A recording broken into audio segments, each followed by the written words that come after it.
네, 오늘 함께 볼 하나님 말씀은 마태복음 11장 1절에서 우리 19절 말씀입니다. 특별히 마태복음 11장 말씀은 예수님께서 제자 파송 또 설교를 마치시고 예수님 다시 가르치시고 전도하시는 장면이 보여지는 내용입니다. 특별히 이 장에는 특별한 장면이 등장합니다. 특별히 그 세례 요한에 대한 모습이 보여지는데요. 광야에서 그 메시아의 그 길을 예비했던 세례 요한이 그 옥에 갇힌 채 예수님께 사람을 보내어서 이렇게 질문을 합니다. 오실 그이가 당신이오니까? 라고 묻습니다. 위대했던 선지자 그 세례 요한이 예수님께 이렇게 질문을 하는 것입니다. 그러나 예수님께서는 이 질문을 받으시고 그 질문에 대하여 책망하지 아니하시고 분명한 대답과 증언으로 그 질문에 응답하십니다. 그러면서 오늘 본문 말씀은 세례 요한에게 참으로 메시아이신 그 예수님을 다시 한번 증언하고 있는 내용입니다. 우리 한번 말씀 보도록 하겠습니다. 마태복음 11장 1절에서 3절 말씀 함께 읽도록 합니다. 예수께서 12제자가 명하기를 마치시고 이에 그들의 여러 동네에서 가르치시며 전도하시려고 거기를 떠나 가시니라. 요한이 옥에서 그리스도께서 하신 일을 듣고 제자들을 보내어 예수께 여짜오되 오실 그이가 당신이오니까 우리가 다른 일을 기다리오리까? 요한은 예수님께 그 자기 제자들을 보내어서 얘기를 합니다. 예수께 여짜오되 오실 그이가 당신이오니까 우리가 다른 일을 기다리오리까? 라고 얘기하고 있습니다. 그러니까 세례 요한이 기다렸던 메시아에 대한 상과 예수님의 그 모습이 달랐던 것을 우리가 예상해 볼 수가 있는 거죠. 예수님의 모습은 세례 요한이 예상했던 것, 로마의 군인들 또 아니면 그 민족의 그 해방자로 오시기를 구원자인 것을 생각했었는데 예수님은 병자를 고치시고 가난한 자에게 복음을 전하셨던 분이셨습니다. 근데 그 모습이 세례 요한의 기대와는 달랐던 모습이었던 거죠. 그래서 세례 요한은 예수님에게 그것을 이제 직접 그 자신의 제자를 보내서 직접 물었습니다. 사실 놀라운 일인 거죠.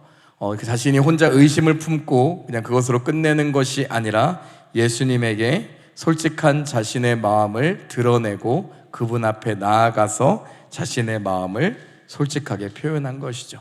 사실 이것이 세례 요한이 어떤 제자된 모습의 큰 모습이 믿음의 모습이 아닐까 생각되어집니다. 정직하게 주님 앞에 나아가서 자신의 어떤 의심되는 자신의 어떤 궁금증을 오히려 믿음을 가지고 주님 앞에 나아간 모습을 세례 요한의 모습을 볼 수가 있습니다.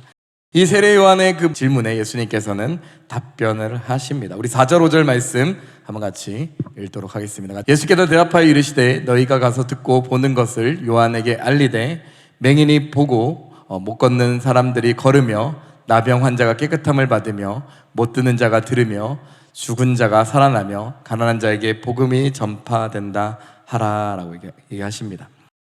예수님께서 어떤 다른 변명이나 다른 추상적인 얘기를 하는 것이 아니라 너희들이 예수님의 사역을 보고 듣고 보는 것을 그대로 전하라 라고 제자들에게 얘기합니다. 맹인이 보고 못 걷는 사람이 걸으며 나병 환자가 깨끗함을 받으며 못 듣는 사람이 들으며 죽은 자가 살아나고 가난한 자에게 복음이 전파된다라는 이 놀라운 현상을 실제적인 모습을 증거하여라라는 거예요. 사실 이것은 어떤 내용입니까? 이사야 선지자가 예언한 메시아 시대의 표적들을 얘기하고 있는 것입니다. 즉 예수님께서 세례 요한이 얘기하는 질문, 당신이 오실 그이십니까? 라고 하는 그 질문에 대하여서 예수님의 사역을 얘기하신 다음에 보여지는 그 예수님의 사역을 설명한 다음에 바로 예수님의 그 사역 모든 것 자체가 예수님이 메시아됨을 드러낸다라고 얘기하고 있는 것입니다. 이사야서 61장 우리 1절 말씀 한번 같이 보도록 하겠습니다. 주 여호와의 영이 내게 내리셨으니 이는 여호와께서 내게 기름을 부으사 가난한 자에게 아름다운 소식을 전하게 하려 하심이라. 나를 보내사 마음이 상한 자를 고치며 포로된 자에게 자유를 갇힌 자에게 노임을 선포하며 이 메시아에 대한 이사야의 예언이 그대로 이루어지는 것을 볼 수가 있는 것입니다. 그래서 예수님께서 11장 6절로 이렇게 얘기하고 있습니다. 같이 읽습니다. 누구든지 나로 말미암아 실족하지 아니하는 자는 복이 있도다 하시니라 라고 얘기합니다.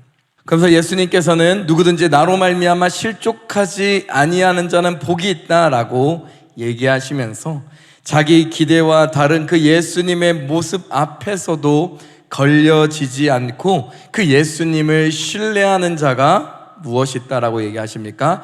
복이 있다라고 얘기하고 있는 것입니다. 제자라는 것은 자기의 생각을 다 내려놓고 그 주님의 모습을 그 있는 그대로 받아들이는 것, 정말 성경이 증언하고 성경이 성취하고 있는 그 모습을 그대로 받아들이는 것이, 그거를 믿는 것이 제자의 삶이고 제자의 모습이고 제자의 믿음이다라고 우리에게 가르쳐주고 있습니다. 그러면서 예수님께서 요한에 대해서 증언하십니다. 그것이 7절에서 15절입니다. 먼저 7절에서 10절 말씀 보면 세례 요한이 어떤 자인지 예수님이 얘기합니다. 바로 선지자보다 더 나은 자가 바로 세례 요한이다라고 얘기합니다. 우리 7절에서 우리 10절 말씀 같이 읽도록 하겠습니다. 그들이 떠나매 예수께서 무리에게 요한에 대하여 말씀하시되 너희가 무엇을 보려고 광야에 나갔더냐? 바람에 흔들리는 갈대냐? 그러면 너희가 무엇을 보려고 나갔더냐? 부드러운 옷 입은 사람이냐? 부드러운 옷을 입은 사람들은 왕궁에 있느니라. 그러면 너희가 어찌하여 나갔더냐? 선지자를 보기 위함이었더냐? 옳다. 내가 너희에게 이르노니 선지자보다 더 나은 자니라. 기록된 바 보라, 내가 내 사자를 내 앞에 보내노니 그가 내 길을 내 앞에 준비하리라 하신 것이 이 사람에 대한 말씀이니라. 요한의 제자들이 돌아간 후에 예수님께서 그 무리들을 향하여서 그 세례 요한에 대해서 변호하고 계시는 거죠. 그럼 얘기합니다. 너희가 무엇을 보려고 광야에 나갔더냐? 바람에 흔들리는 갈대냐? 부드러운 옷을 입은 사람들이냐? 아니다라는 거예요. 옥에 갇혀서 좀 흔들리는 그 세례 요한의 그 질문을 예수님께서는 어떤 깎아내리거나 그 질문에 대해서 믿음이 없다라고 얘기하시는 것이 아니라 세례 요한을 향해서 뭐라고 얘기합니까? 선지자보다 더 나은 자다라고 얘기하고 있습니다. 그러면서 세례 요한은 어떤 자냐? 그가 내 길을 내 앞에 준비하리라 라고 얘기하신 그 하나님께서 예비하신 자다. 하나님의 그 예비하신 메시아의 길을 예비한 그 자다라고 얘기합니다. 말라기 3장 1절에서 예비됐던 그 선지자를 얘기하고 있는 거죠. 한번 같이 말라기 3장 1절 말씀 읽어보도록 하겠습니다. 만군의 여호와가 이르노라. 보라, 내가 내 사자를 보내리니 그가 내 앞에서 길을 준비할 것이요 또 너희가 구하는 바 주가 갑자기 그의 성전에 임하시리니 곧 너희가 사모하는 바 언약의 사자가 임할 것이라 라고 얘기합니다. 그러면서 예수님의 앞을 그 메시아의 길을 준비할 그 사자가 바로 세례 요한이다 라고 얘기하고 있습니다. 그러면서 이제 그 새 시대를 여는 그 세례 요한에 대해서 얘기하는 거죠. 11절에서 15절 말씀입니다. 한번 같이 읽어보도록 하겠습니다. 같이 읽습니다. 내가 진실로 너에게 말하노니 여자가 낳은 자 중에 세례 요한보다 큰 이가 일어남이 없도다. 그러나 천국에서는 극히 작은 자라도 그보다 크니라. 세례 요한의 때부터 지금까지 천국은 침노를 당하나니 침노하는 자는 빼앗느니라. 모든 선지자와 율법이 예언한 것은 요한까지니 만일 너희가 즐겨받을진대 오리라 한 엘리야가 곧 이 사람이니라. 귀 있는 자는 들을지어다 라고 얘기합니다. 그래서 예수님께서 여자가 낳은 자 중에 세례 요한보다 큰 이가 없다라고 얘기합니다. 그런데 또 뭐라고 얘기하십니까? 천국에서는 극히 작은 자라도 그보다 크다라고 얘기하고 있습니다. 그 말은 어떤 얘기입니까? 요한이 낫다라는 얘기가 아니죠. 예수님께서 열어주시는 그 천국의 영광은 엄청나게 너무나도 크다라고 얘기하고 있습니다. 그래서 세례 요한 때부터 천국은 그 힘있게 전진하고 있으며 모든 선지자와 율법이 예언한 것처럼 예언한 것은 요한까지였다라는 거예요. 그 오리란 그 엘리야가 바로 이 요한이다라고 얘기합니다. 그러면서 구약의 그 마지막 그 선지자 그 예언자가 바로 요한이었고 바로 그 새 시대의 그 문턱까지 도달했으며 그 새 시대는 누구를 통해 열려진다라는 거예요? 예수 그리스도, 그 메시아이신 예수 그리스도를 통해서 열려지고 그 영광은 이전의 영광과 비교할 수 없는 영광이다라고 얘기하고 있다라는 거예요. 그러면서 새 시대가 이제 도래했음을, 메시아의 시대가 도래했음을, 그 영광이 도래했음을 예수님께서 얘기하고 계시는 거죠. 그래서 예수님께서는 16절에서 19절까지 얘기하시면서 뭐라고 얘기하시느냐? 이 세대를 책망하십니다. 그러면서 16절에서 우리 19절까지 한 말씀 읽어보도록 하겠습니다. 같이 읽습니다. 이 세대를 무엇으로 비유할까? 비유하건대 아이들이 장터에 앉아 제 동물을 불러 이르되 우리가 너희를 향하여 피리를 불어도 너희가 춤추지 않고 우리가 슬피 울어도 너희가 가슴을 치지 아니하였다 함과 같도다. 요한이 와서 먹지도 않고 마시지도 아니하매 그들이 말하기를 귀신이 들렸다 하더니 인자는 와서 먹고 마심에 말하기를 보라 먹기를 탐하고 포도주를 즐기는 사람이요 세리와 죄인의 친구로다 하니 지혜는 그 행한 일로 인하여 옳다함을 얻느니라 라고. 그러면서 그 구약의 시대가 끝나고 또 구약의 메시아를 예언하는 그 시대가 끝나고 또 메시아의 시대가 열려가는 이 시대 가운데서도 반응하지 않는 그 세대를 향하여서 예수님께서 책망하고 계시는 거죠.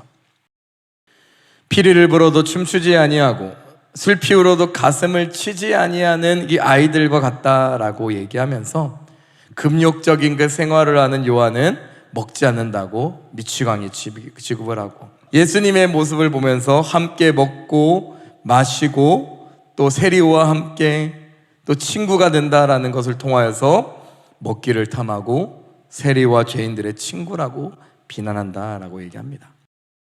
그래서 이 세대를 향하여서 예수님께서 이렇게 책망하시길 예수님은 지혜는 그 행한 일로 인하여 옳다함을 얻는다라고 책망하십니다. 즉 사람들의 비난과 상관없이 정말 하나님의 그 지혜는 그 맺은 열매로서 자신을 증명하고 있다라는 것이고 결국 그들은 메시아를 받아들이지 않고 또 메시아를 예언했던 세례 요한을 받아들이지 아니함으로써 결국 그 하나님의 뜻을 순종하지 아니하는 그 지혜롭지 아니한 행동들로 열매를 맺을 것이다 라는 것을 얘기하고 있는 것이죠. 즉 그래서 제자가 구해야 되는 건 이 말씀을 듣는 이 세대와 다른 제자가 구해야 될 것은 무엇인가라는 거예요. 이 세대를 본받는 것이 아니라 오히려 지혜를 통하여서 지혜로운 열매를 맺는 것이고 정말 믿음의 열매로서 그 메시아를 바라보고 그 영광을 바라보면서 그 메시아를 따르는 것, 그 메시아를 또 믿는 것, 그 메시아의 그 영광을 바라보는 것, 그 메시아를 증언하는 것이다 라는 것을 얘기하고 있는 것인 줄 믿습니다. 그래서 지혜는 그 행한 일로 인하여 옳다함을 얻느니라. 그 지혜의 그 열매를 맺음을 통하여서 결국엔 그 열매로서 모든 것이 드러난다라고 얘기하고 있다는 거예요. 제자됨은 결국 이 세대와 다르게 이 세대를 본받지 아니하고 예수 그리스도를 끝까지 따르는 것인 줄 믿습니다. 오늘 말씀 결론 내리도록 하겠습니다. 오늘 말씀을 통하여서 우리는 분명히 보여지는 건 무엇입니까? 이 세상 여자가 낳은 자 중에 가장 위대한 인물도 메시아를 향한 그 믿음이 흔들릴 수 있다라는 그 모습이 보여집니다. 그러나 그 위대한 선지자의 특징은 무엇입니까? 의심을 혼자 가지고 그냥 의심으로 끝난 것이 아니라 그 의심을 갖고 누구에게 찾아갔습니까? 예수 그리스도께 찾아갔습니다. 놀라운 사실을 그 의심을 품고 예수 그리스도를 찾아갔을 때 예수님은 그 믿음을 책망하지 아니하시고 오히려 예수님의 삶을 통하여서 예수님의 그 증언을 통하여서 그 믿음을 정말 자신이 메시아이심을 분명하게 증언하시고 드러내 주셨습니다.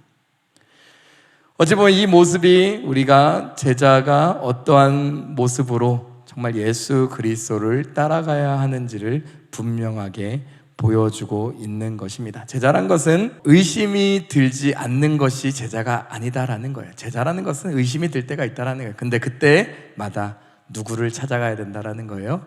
예수 그리스도를 찾아가고 그 앞으로 나아가야 된다라는 거예요.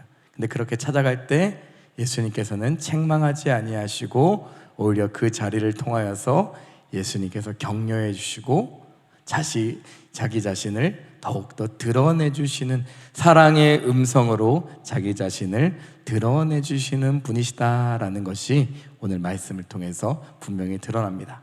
그러면 예수님의 그 마지막 말씀과 같이 지혜는 그 행한 일로 인하여 옳다함을 얻느니라, 정말 예수 그리스도를 끝까지 붙잡는 그 지혜로운 선택, 정말 지혜로운 믿음을 통하여서 결국에 우리는 하나님 앞에서 옳다함을 얻게 될 줄 믿습니다. 의롭다 여기심을 받게 될 줄 믿습니다. 놀라운 그 은혜가 우리의 삶 가운데 임하게 될 줄 믿습니다. 이 자리에 참석하신 모든, 또 이 설교를 들으시는 모든 분들이 그런 은혜 누리시는 축복이 가득하시기를 예수 이름으로 간절히 축원하고 기도드립니다.